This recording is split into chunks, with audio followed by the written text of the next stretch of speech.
Okay. Hello, everybody. I'm here with my friend Zach Anaya, who's running for state representative Yes. here in New Mexico. We have a lot of interesting questions. He's a very interesting candidate in a very interesting race. And if I'm not mistaken, I think it's the only race in this cycle where a Republican is getting primaried. I believe Is so. that correct? I believe so. A sitting representative. A Yes. sitting representative. So, Zach, why don't you tell us more about a bit about yourself, what inspired you to run, and why run against a Republican? Okay. Great questions. Well, thank you for having me. Mhm. I was born in the South Valley here in Albuquerque. I went to Rio Grande High School. I went to the University of New Mexico. Um, and about 5 years ago, I moved to Salt Lake City with my wife. She was my fiance at the time. And we fell in love with Salt Lake City. It was the most amazing city I'd ever been to in my Mhm. life, really. And well, stayed for an extended period of time. And then we got pregnant with my son, Malik, and we had to make a decision. Do we stay in Salt Lake City, where Utah has some of the best schools in the country, probably the most vibrant economy in the Southwest? I'm a real estate agent and a recruiter, and it was going very, very well Mhm. in Salt Lake City. But we had to make a decision. Do we want our son to be raised here, or do we want him to be raised with his family? And our relationship with our family outweighed everything positive about Salt Lake. So we moved back to Albuquerque, and then we bought a new home in Rio Rancho. There were a few bills, and I can't even remember specifically which bills they were, that I had some concerns on how Mhm. Representative Hernandez voted on. So I called him, and I've known him for a very long time, since I was 18. I was an intern on a campaign he was running. And he ignored my calls, he ignored my texts, he ignored emails. And finally, I saw him at the balloon fiesta while I was talking to Mayor Hull, and he acted like I wasn't even standing there. So I talked to my wife Interesting. and I said, I'm running for that seat. And she goes, What do you mean you're running for that seat? Like for politics? I said, Yeah, I'm running for that seat. And it's evolved from there. You dig into the statistics of how horrible it is to raise a child in this state, how they have no economic opportunity, how they can't play in the front yard. We bought a house that doesn't have a front yard, so we wouldn't have to explain to our kids why they couldn't play in the front yard. And people think that Rio Rancho is this oasis, this red dot in a blue sea. Homicides have gone up 400% since we moved to Rio Rancho. Interesting. And When was that? 2022 we moved there. There was Oh, one wow. homicide, and now I think we were at 8 in 2024. Hmm. But you can see we call it the Albuquerque Creep moving into Rio Rancho. And um, that's really it. I have two kids now. I have a 3-year-old, I have a 1-year-old. I want them to think that New Mexico is an option at the very least. I don't want to be like my grandparents to say, You have to stay here. We miss you. We love you. I want them to think of New Mexico as an opportunity. They Mhm. can go wherever they want, but New Mexico has to be an option. And that's why we have our campaign slogan, right? It's stay, build, thrive. And it's not something that was generated by AI. It's the three most important things that I can think of. And that's what I want for my kids, and I want for every kid in that district. And as far as primarying a Republican, if you look at the voting record, Josh votes to the left of two Democrats in the House. He's the most liberal Republican in the House of Representatives, Interesting. and he has been since he got He there. votes to the left of two Two Democrats. Democrats in the House, Mhm. and I don't have their names specifically. Hopefully, hopefully they stick around. Hopefully they don't get primaried with someone that votes to the left of them. But it's been consistent since he was appointed to that seat 6 years ago. Mhm. Um, I mean, this last session, I saw some more conservative votes, but that's after I had already announced. So hopefully, at the very least, if we don't win, he sees that it can't continue like that. Why would somebody run as a Republican and then vote with the Democrats? They're terrified of losing their seat.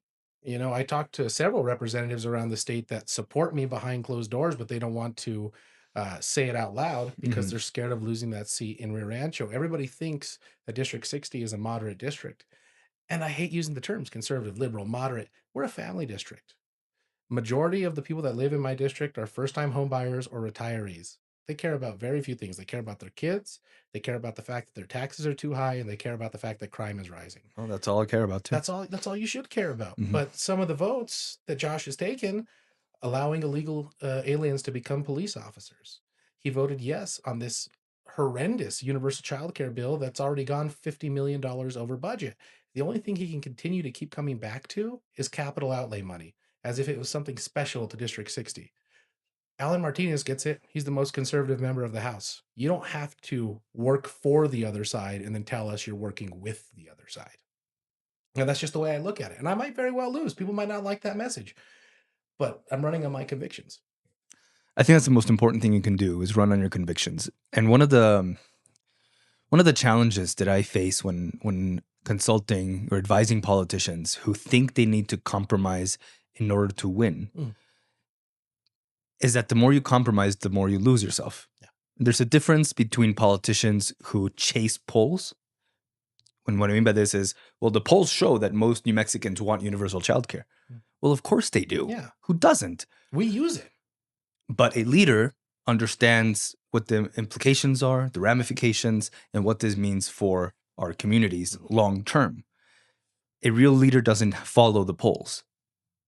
A leader leads and the community follows. And I think moderating oftentimes is a mistake.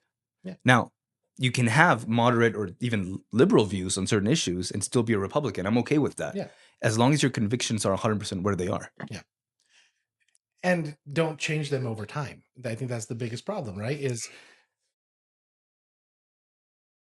I was a very liberal person. College, the University of New Mexico will do it to you. We all right? were. Yeah, but I tell everybody, I post about it all the time. I'm in recovery, right? So I am a recovering drug addict. I have never been a Democrat while sober, and I'm very proud of that.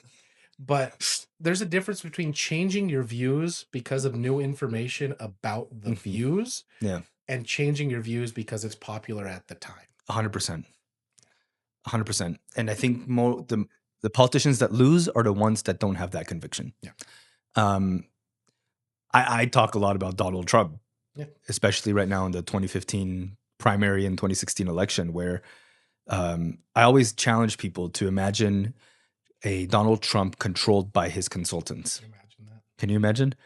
You know, don't talk about Rosie O'Donnell, don't build a wall, don't do this, don't do that. You know, make yourself as stale and as consumable as possible. Do you think he would have won? No. What made him an amazing campaigner was it was so refreshing. Yeah. To hear somebody talk like that and say what he truly means. You know, you might not agree with him, but you can't argue with the fact that he was genuine. Yeah. And I think it's the same thing even on the other side. You look at Zoran Mamdani in New York. Absolutely. I don't agree with anything he says, but he believes in everything that he says and he communicates it. We're going to tax our billionaires. Mm-hmm. He tried to do it, you know? He's trying to make the buses free in New York. Like he's trying to do what he set out to do, and you have to respect it. And it's not rocket science. Yeah. It's not like some, you know, secret formula to winning. Yeah. It really is people gravitate to those politicians that have conviction. Yeah. It's as simple as that. And I think a lot about the Democrats who tried to manufacture their candidates, Yeah. right? For example, like Abigail Spanberger, who they're going to definitely run for president one day, who's, you know, a CIA statist. I don't like her, clearly. That's not picking up. No. Democrats don't vibe with the moderate wing of the party. They're not going there. And why not? Because what does it mean to be a moderate? It means nothing. Yeah. It means nothing. Yeah. I don't know what a moderate is. Mamdani's not a moderate. Mamdani beat Andrew Cuomo. Yeah. I mean, I respect Mamdani a lot. Like you said, I might not agree with him. Yeah. But the guy won. And he beat a dynasty. What about James Tallarico in Texas? Do you think there's not a campaign advisor out there telling him, hey, don't quote scripture, you're going to lose some left votes? He has made it this far, and he may very well flip Texas because he's saying what's in his heart. Do I think it's a completely unbiblical approach? Yes, I do. But he is the kryptonite to the Republican Party in Texas. Mark my words, he is going to be very, very scary regardless of who the nominee is in Texas. I might disagree with you on Tallarico. I get a very different vibe from him. I get a overly consulted, overly careful politician. Really? And him quoting scripture is something that I've seen amongst progressive circles a lot, where they try to, you could say, usurp traditional Republican spaces into their own ideology. I don't know about Tallarico. This is not the example that I would pick specifically, but you're right. Who would you, besides Zoran, like who would you like nationally? Someone on the left that would? I'd say Ocasio-Cortez. Okay. I believe her. And you know what? Deb Haaland. Okay. Deb Haaland might not be, you could say, the most eloquent candidate we've seen before, you know, to put it very politely. Yeah. But I believe that she believes what she's saying. And I think for many progressives and Democrats, that's enough. When you're comparing, in the primary and you're comparing people talking about, how to win a general, I don't think, and that goes the same for the Republicans, and we can talk about the Republican governor's race right now as well. Okay. I don't think that the moderate wings of both parties have a winning chance. No. Because what does Doug Turner believe? What does Greg Hall believe? Hmm. Right? I know what Deb Haaland believes. I know what Duke Rodriguez believes.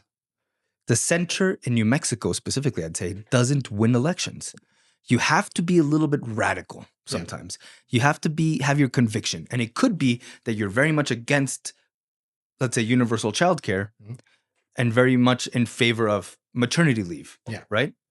Those could seem incongruent. But there's a way to frame it when you have that sense of who you are. Yeah. No, I And agree. I feel a lot of politicians in their effort to appeal to the masses end up losing themselves. Yeah. I, right now, still do not know what Greg Hall or Doug Turner believe. I don't know what they believe.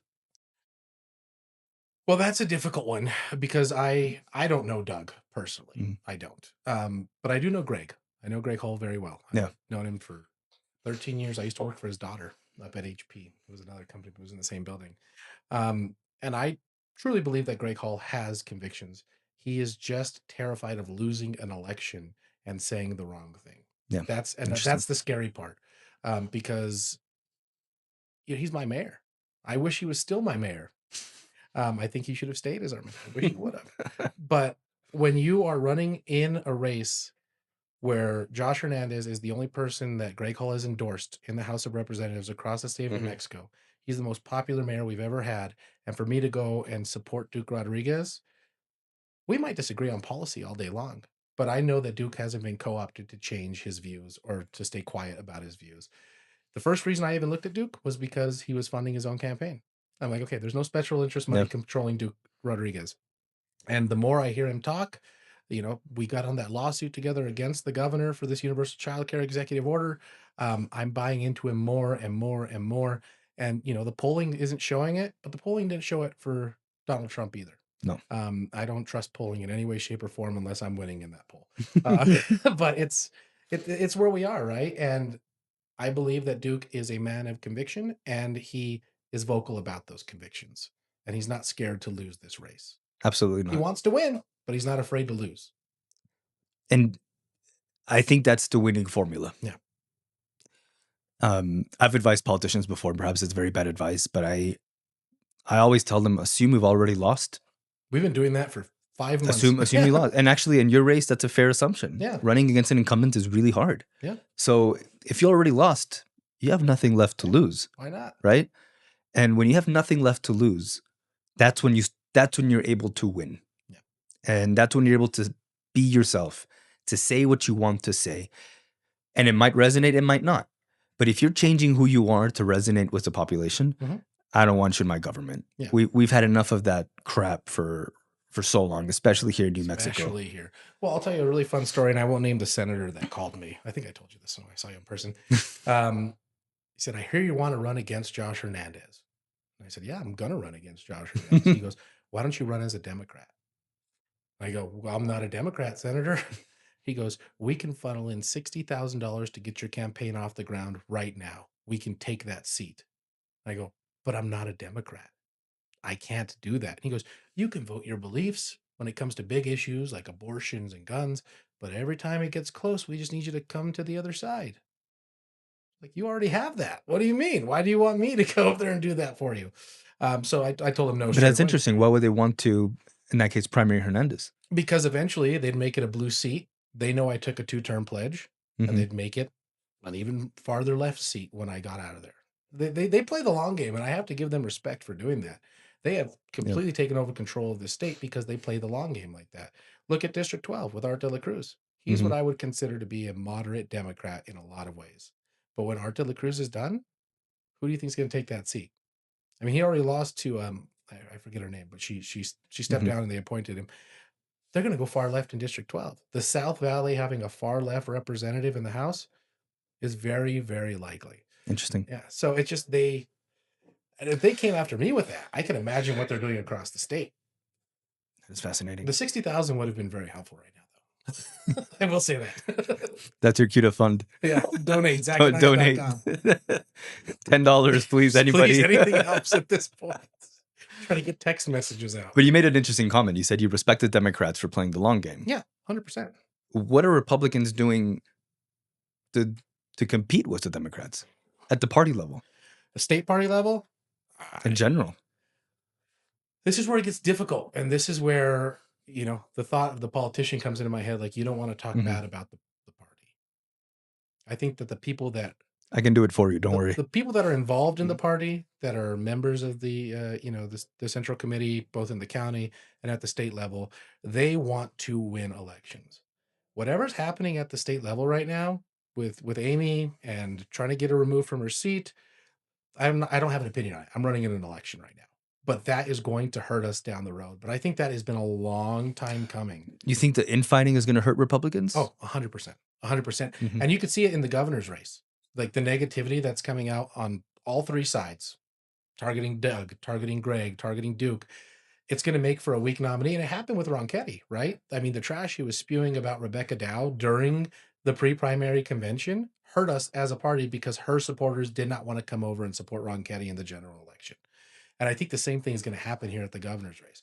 I have not attacked my opponent personally. I'll never attack him personally. I still consider him to be a friend. We're very cordial with one another when we see each other. I will always attack somebody's record. And Jay Block taught me that.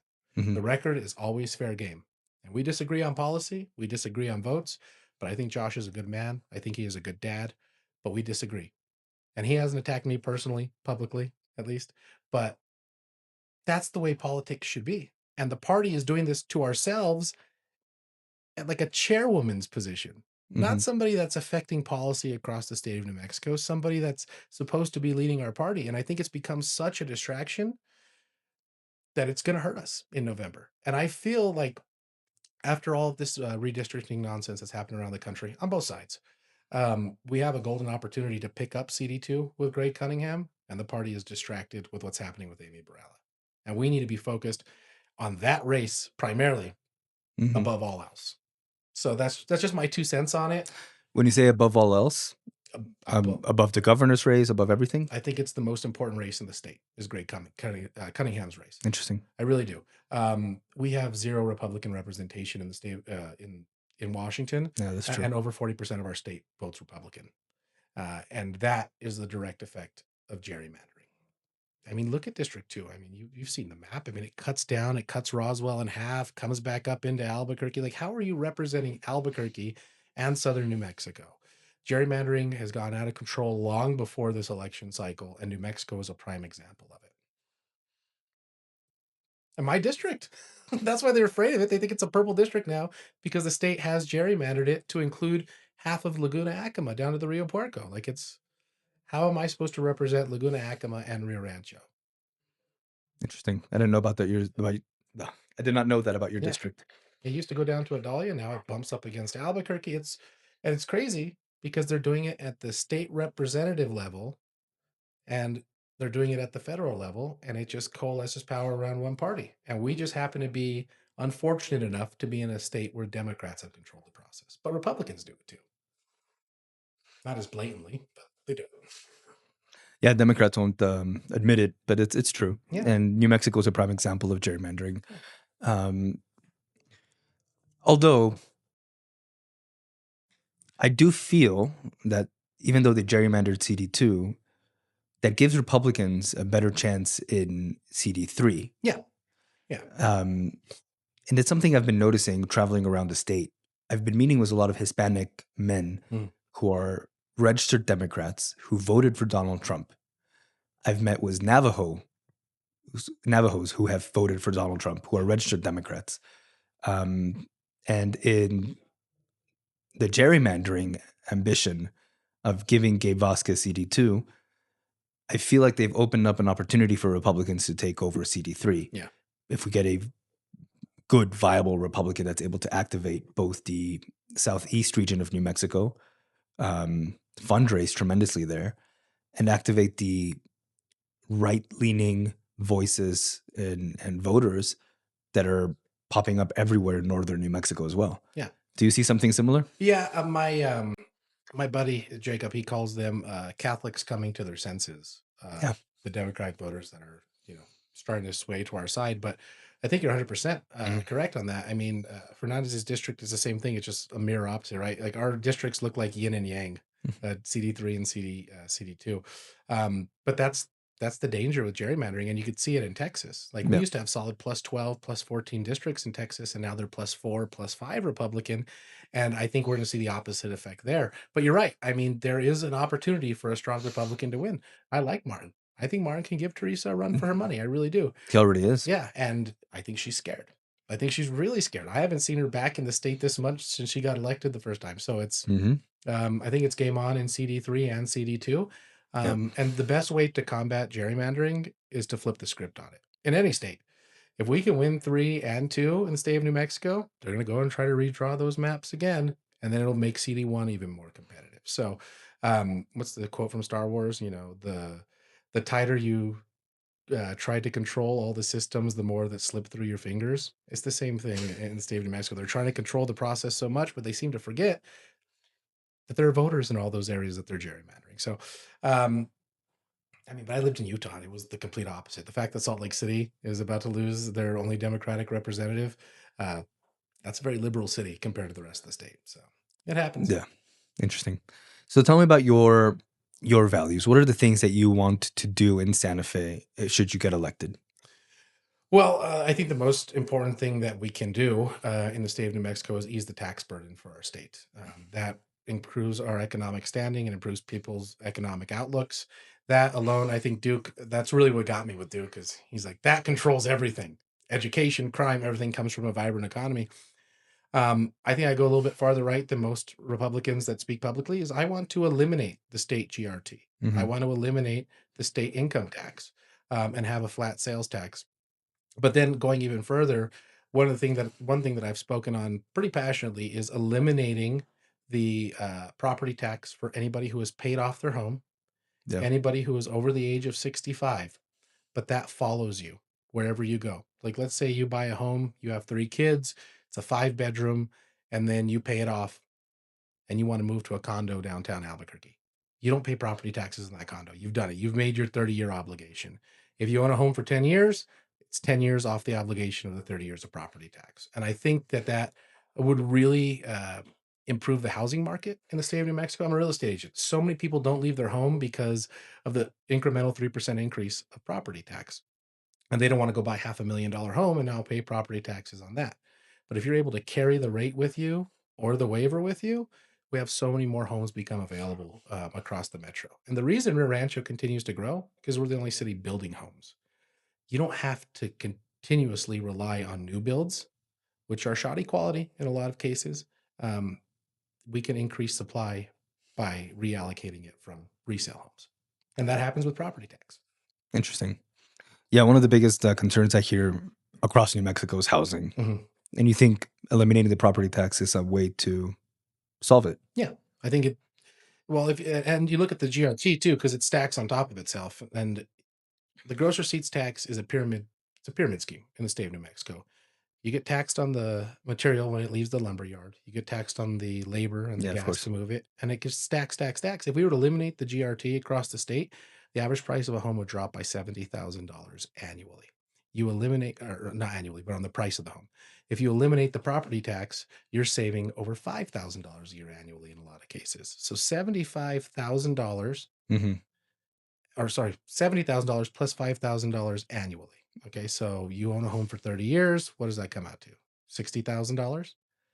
$120,000 savings. We don't have to be building Section 8 housing in every corner of Rio Rancho and Albuquerque when people can buy a home. And I think that we've gotten so far away from the true American dream. And I think it starts with owning a home. And I That's think true. that's what we're fighting against is the other side doesn't want you to own anything. They want control.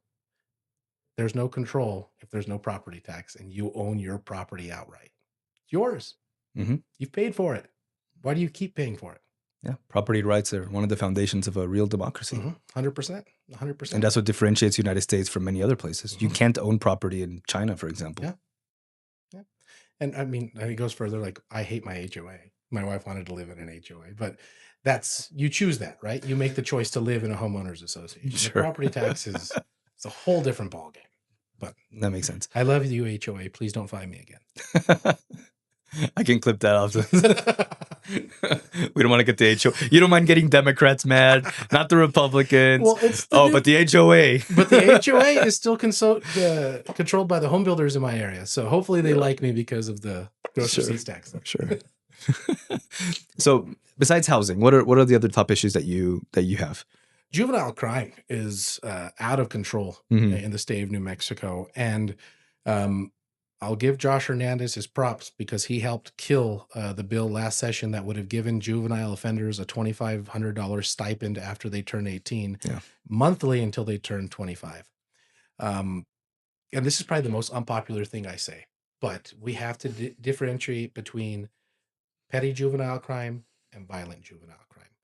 I don't care what age you are when you assault somebody, when you rape somebody, when you kill somebody, you should be on trial as an adult.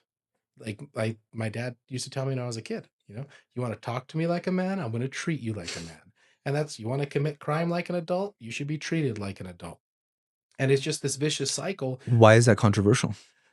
Oh, goodness. Well, at least to the people that I talk to that are to the left of me. And I think that's what I'm doing differently. I'm not just knocking Republican doors. I'm talking to Democrats too, because I think it's important.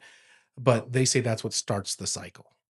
And in my opinion, I think being lenient with these kids is what's starting the cycle. So many gangs will pick up 13, 14-year-olds because they know if they commit the crime, they get right back out. If there's true repercussions for it, then I think we have a completely different outcome. And the revolving door gets slammed shut. Albuquerque is one of the most important centers for drug and human trafficking. Mm-hmm. One of the reasons why is the leniency that the state has on criminals. I know for a fact that Mexican cartels, when they smuggle drugs or humans across the border, they will find new Mexican teenagers to drive them from El Paso to the stash houses in Albuquerque. Really? And sometimes they don't have a license. They drive really fast and recklessly. And if they get stopped by a cop, be out tomorrow. Nothing happens. Yeah. Nothing happens. So it's a low risk, you could say, recruitment asset for criminal organizations that they have. And that's why New Mexico keeps that's why criminal organizations keep centralizing their operations out of Albuquerque. Yeah. Well, so many people say New Mexico doesn't give incentives to big business. Well, we do. We give it to the cartel and drug dealers and human traffickers. Think about it. If we were to have stricter sentencing guidelines for juvenile offenders, we eliminate that incentive of them using kids, and we save. I mean, I couldn't imagine how many we were able to save if they say, am I going to trust this teenager who just got their license and will get sentenced the same way as an adult, more likely to flip on me, really, because kids get scared, or am I going to trust an adult? And I mean, we'll never eradicate crime, but we have to remove the incentives for recruiting kids to get into that life of crime. So, Zach, you signed on to the Duke Rodriguez lawsuit, where he sued Governor Michelle Lujan Grisham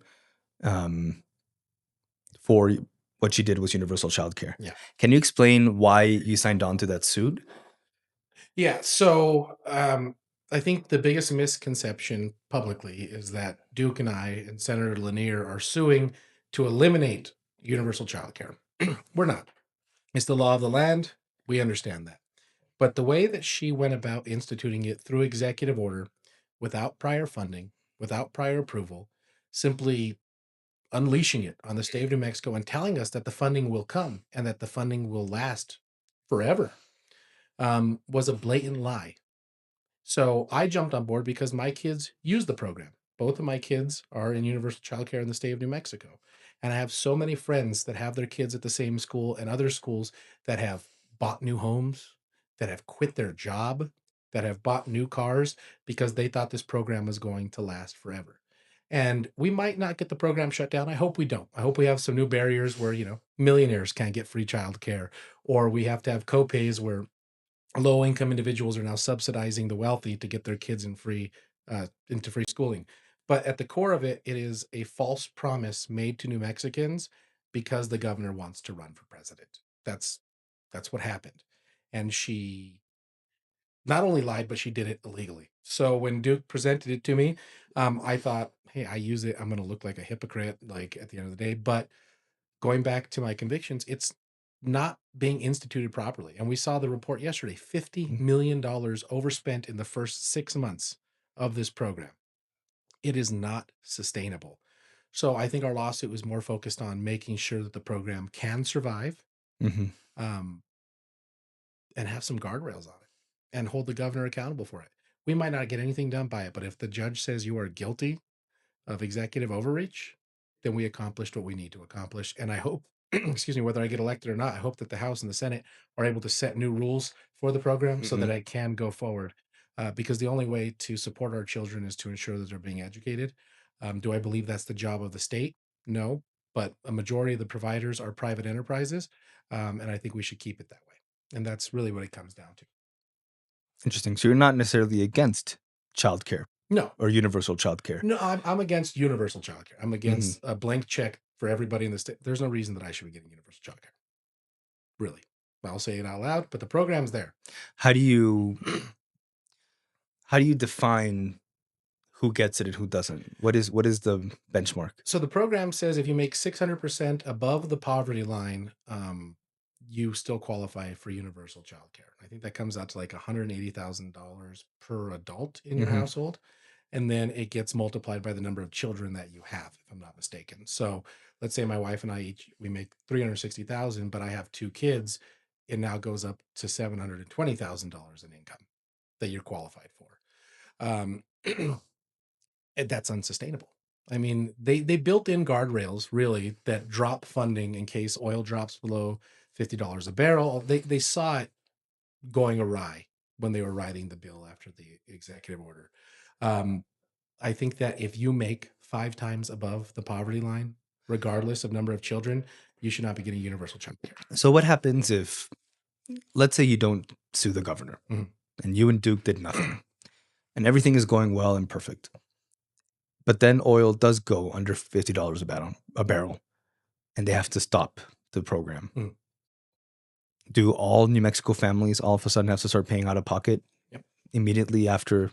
Copays begin depending on your level of income, Mm, and it works its way down from the highest earners down. But there will be a copay. The wait list will become longer, and the schools that they are approving will become less, if that makes sense. So, like my kids go to a Montessori school. They had to jump through so many hoops to become compliant with the Department of Education. Those are the first schools to go because mhm. they are not primary Department of Education schools. It's auxiliary learning, I think they called it. Yeah. So that's really what it comes down to. And it starts within 30 days of oil dropping below $50 a barrel. But there's nothing written in there to say if it goes back up to $51 a barrel, do we stop in our tracks? There's nothing built in. There's no oversight on it. So the day it drops to $50 a barrel, as the bill is written and was voted on, the 30-day uh, program begins. So we will drop below Mhm. $50 a barrel again one day. It might happen next year. It might happen 10 years from now. It might happen 25 years from now. But it will drop. And there is no saving the program at that point, according to the law. Copays begin immediately. So it could happen, Today, let's could say, happen today. well, today will be a little bit hard, I think, It'd be difficult to do. Yeah. I don't think today was the Iran war. We're gonna have any $50 Yeah. battle, but let's say in a year from now, Mhm. let's say I quit my job. I bought a new car.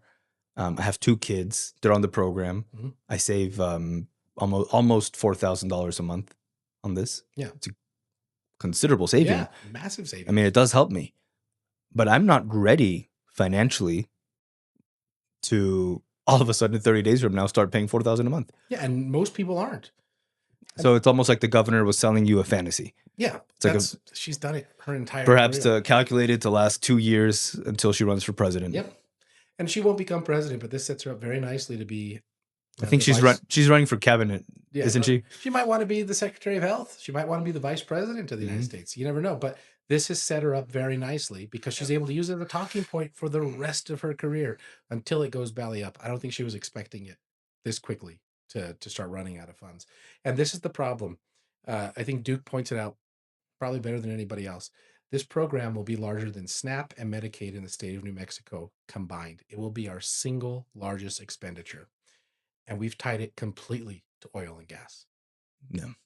the most volatile market on the planet. This is interesting. If the left wants universal childcare. Yeah. The We want left, universal everything. fine, fair, cool. Yeah. Who doesn't, Free right? stuff. Who doesn't? I love Costco, free samples. That's why I go, obviously. Right? Yeah, but then you always end up, with a $300 or $400 anyways I get bill when you pallets of walk out. diapers now, so it's a whole different world. But you do get a dollar hot dog, right? So All at the least time. it balances Recession out. proof. Exactly. But I always found this really fascinating with the Democrats, because the Democrats want universal childcare. The Democrats want maternity leave. The Democrats want everything funded. At the same time, the Democrats don't want oil and gas. Yeah. Makes no sense to me. So how do they pay for it? If there's no oil and gas industry, if we go completely carbon neutral by 2050, Oh, who well, pays for you it? tax the millionaires, of Yeah. course. And when the millionaires leave and they go to Texas, they go to Colorado or Utah, they're not going to go. They're going to go to Sedona. Yeah. Scottsdale. That's a joke. It's a joke. He's not a billionaire. Is Not a he? billionaire. I don't know. Oh. But no, they're going to leave. And we have no funding source here. New Mexico our economy will collapse. We're already the most federally dependent state in the nation. What happens when all of our resources leave? You can't be anti-oil and gas and pro-government spending. It's a hypocrisy. If you want to be anti-oil and gas, we need to tighten our belt. How do we get New Mexico to become less dependent on federal funds? Now that's the $1 million. And maybe I'll expand it a little bit. How do you win as a politician who promises to reduce government dependency in a state that depends so much? And I ask it this way because a lot of politicians don't have the guts to tell the constituents that you will be worse off in the short term, but better off in the long term. Mm-hmm.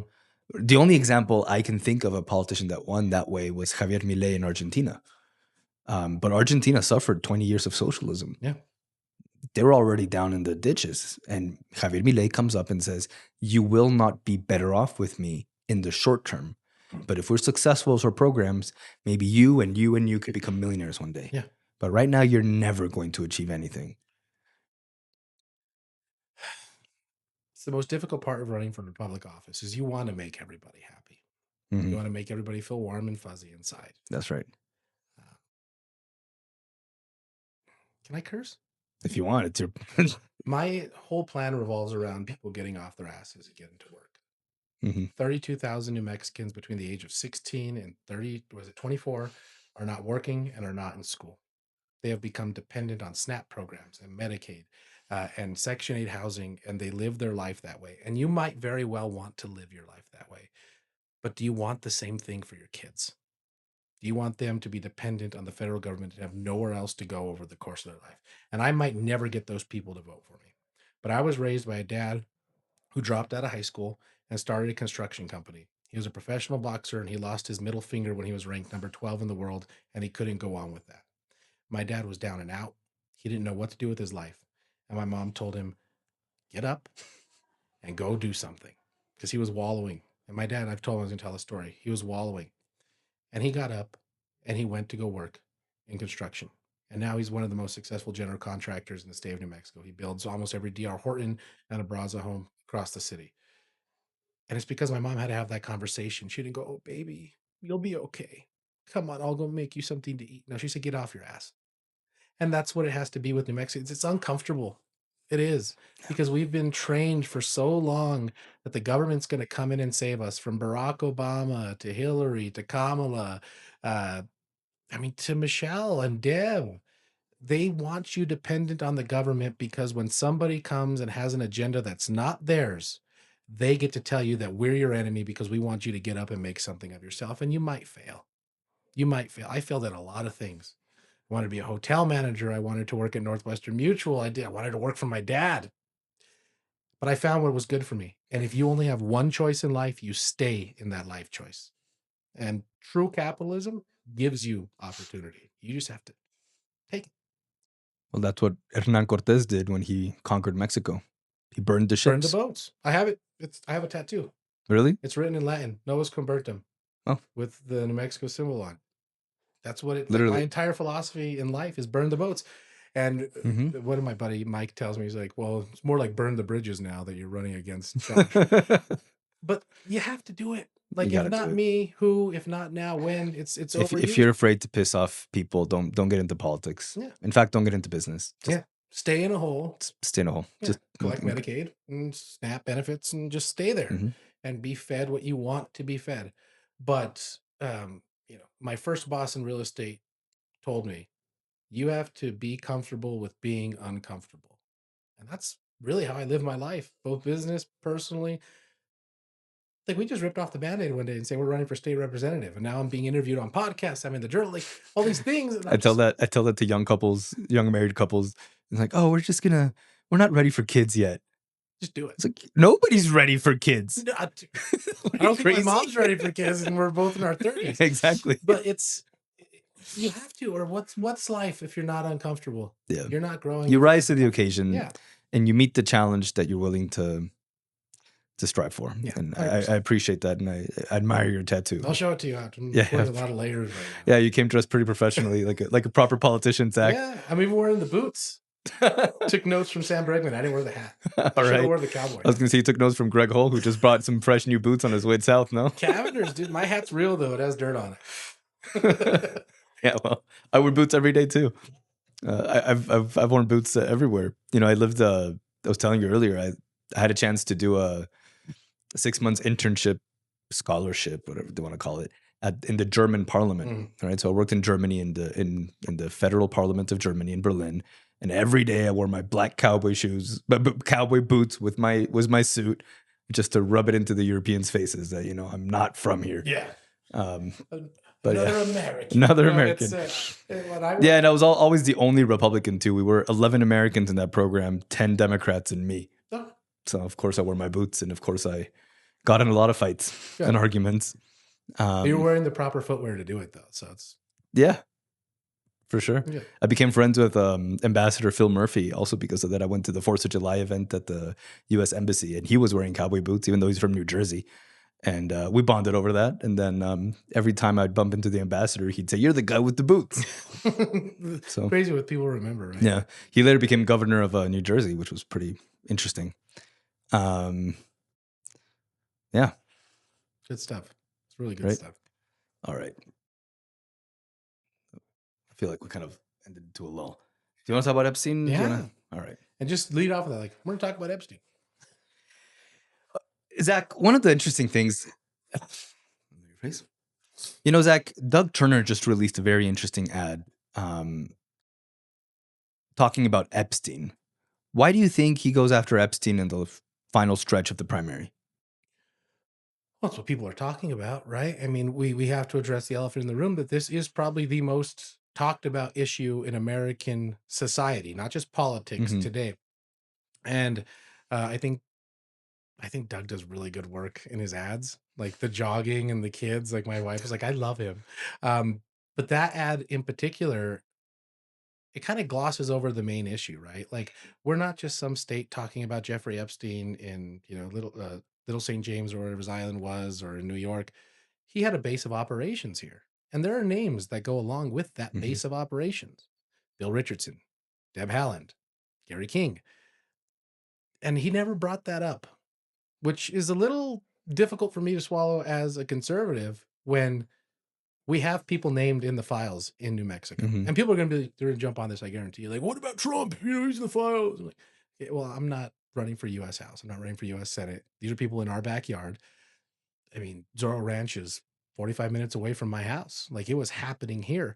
So I'm glad that it was brought up, but I think that there should be more conversation about this Zorro Ranch investigation, the Epstein file investigation by the New Mexico House, how that's going to be, what oversight we're going to have on that, what type of visibility there's going to be in that. I mean, I hope the state auditor is involved in that in some way, shape, or form.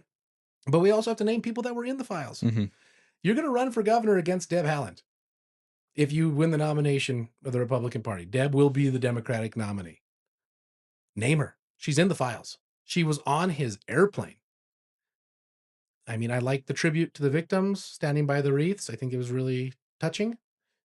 But this isn't a touching issue. It's not like somebody died of natural causes and we missed them. Man hurt children. And there were people in this state that enabled him to hurt children and probably hurt children with him. That's really all I have to say about it is name names. We do have some names in New Mexico. Mhm.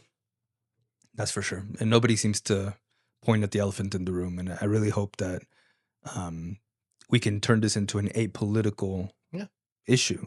I think both Republicans and Democrats in general are united on this. Yeah. There are both very powerful Republicans and very, very powerful Democrats named. Yeah. So far, I've only heard Melanie Stansbury focus on the Republicans. Yeah. I wonder if Melanie Stansbury and her crusade against those named in the Epstein files, she'll have the courage to look at her own party as well and start cleaning it up as well. I agree. I mean, if there is a Republican in the state of New Mexico that was at Zorro Ranch, they need to be named. They need to be held accountable, just like the same thing with the Democrats. And I think people get so disheartened because of where the investigation has gone. And whoever you want to blame, whether it's Pam Bondi or the FBI or the president himself, there is something missing at the federal level. And it's turned into a partisan issue. It has. Yeah. I don't want that to happen in New Mexico. And, people, they'll comment on mine because I did do a video on Epstein. They're going, "You're probably in the files." If I was in the files, I was 11. I was a victim if I was in the files. Like, yeah, exactly. You might be in the files if you're 11, man. It's insane to me that we're able to politicize children being hurt. I did a TikTok that went viral about El Mencho, who was the head of the CJ&G cartel in Mexico, who got killed in February. And I was in Mexico when that happened. Oh, really? I was on a golf course. I'll tell you a fun story about that. Please finish. Yeah, sure. But I found it insane, the amount of comments I got saying that the United States and Mexico killed El Mencho to distract from the Epstein files, as if the biggest and most violent drug lord in history is somehow better than Epstein. Yeah. I'm sorry, El Mencho is a lot worse than Epstein. Yeah. People are dead. Yeah. I mean, dead. I mean, fentanyl crisis in the United States, human trafficking. You want to talk about industrial scale human trafficking? It was El Mencho. But all the comments are focusing on, it's a distraction for Epstein. Yeah. Epstein was small potatoes compared to this guy. It's because they don't really care. They don't actually care. They don't care because it's not a blonde little girl that was hurt. It's people that look like you and me, and they don't see them as people. That type of human trafficking. Who is they? The liberal media, the liberal majority that keeps pointing out that everything's a distraction. The war with Iran is a distraction. The funding to Ukraine is a distraction. Trump's ballroom, the assassination. How many distractions are we going to get before they get the hint that we're not going to move off of this subject? But the reason that the Epstein files have taken precedent, I don't think Epstein's the worst of the worst out there. I think he's horrible. But I think there is far worse people out there that did on, like you said, an industrial scale.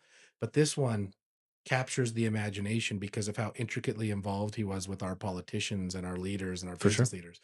But yeah, I mean, we were in Mexico. I was at the golf course. Where in Mexico? We were in Cancun.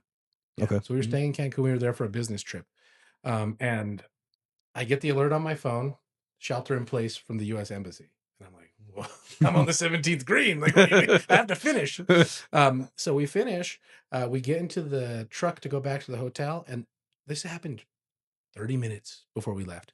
There's a checkpoint every mile inside of Cancun because they were terrified of the reaction of what was going to happen.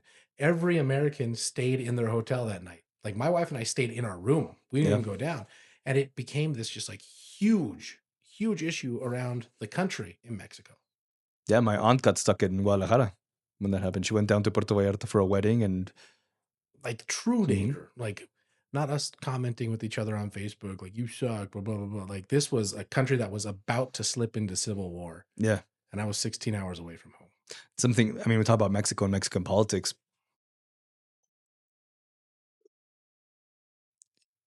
How do I say this politely?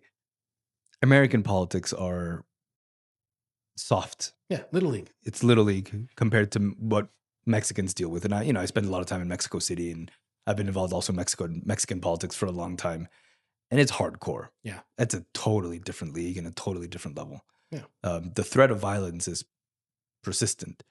In the United States, you might, get an assassination attempt or threat, when you reach, when you're governor or you're president. Yeah. But a state rep in Mexico is in danger. Oh, I can A imagine. mayor of a small town is in danger. I You don't think got I'd run for office. I don't think I'd last. no. You need cojones if you're gonna do it. You really do. You really do. A whole different type, yeah. Mexico's a different league, and I don't think Americans realize it. Well, like I Yeah. was on KKOB, and he asked me, was it Voight that I was on, or was it House of Strauss? It was one of the two. I think it was House of Strauss. And he goes, "Why would you be crazy enough to get into New Mexican politics?" I don't think it's crazy. I think I have ideas. He has Sure. ideas. That's a whole different ball game, and I think Americans get really, get really comfortable with our political system, because you Yeah. can truly say whatever you want to say, and there's really no like threat of harm. I mean, Yeah, except for relatively. like Charlie, and the president and all these assassinations. I mean, it is getting worse, but relatively, you're Yeah. 100% right. Yeah. I think sometimes you need a bit more perspective on how the rest of the world is run. Yeah, and that was eye opening for us. It really was. Even in Europe, I lived in Germany for 8 years, and I never dared to speak out publicly on my political ideas. Yeah. In Europe. Yeah. Number one, because I was a guest there. If I'm not a citizen of Europe, I'm not gonna go and tell them how to run their countries, even though I have a lot of opinions on how they should run their countries. But also because there's no true freedom of speech. Yeah. Yeah.